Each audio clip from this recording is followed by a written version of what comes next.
গতকালকে এত খাটনি হয়েছে আমার, কি বলবো আপনাদেরকে।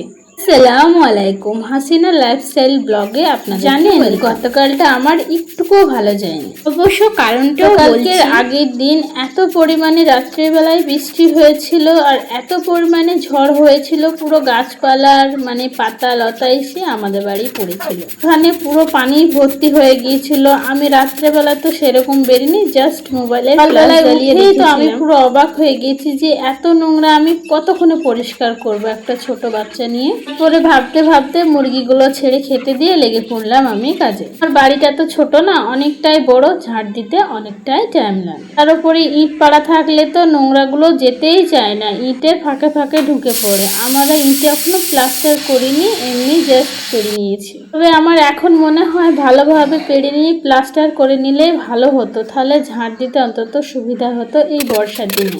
এক এক সময় পানিও হচ্ছে, আবার ঝড়ও হচ্ছে, দিয়ে পুরো একদম নোংরা হয়ে যাচ্ছে ঘরদোর গুলো। পরিষ্কার করে নিয়ে আমি সকালে মুখ টুক ধুয়ে কিছু হালকা পাতলা খাবার খেয়ে নিয়েছি। সকালে ছিল 1 কাপ দুধ চা আর একটা ডিম সিদ্ধ। তো শরীরটা ক্লান্তি করছিল কাজ কাম করে, যে আমার আর অন্য কিছু করে খেতেই ভালো লাগছিল না। পরে কিছু থালা বাসন ছিল, সেগুলোও ধুয়ে ফেলেছি, ওভেনটাও পরিষ্কার করে নিলাম। আর ভিডিও কেমন হয়েছে জানাবেন।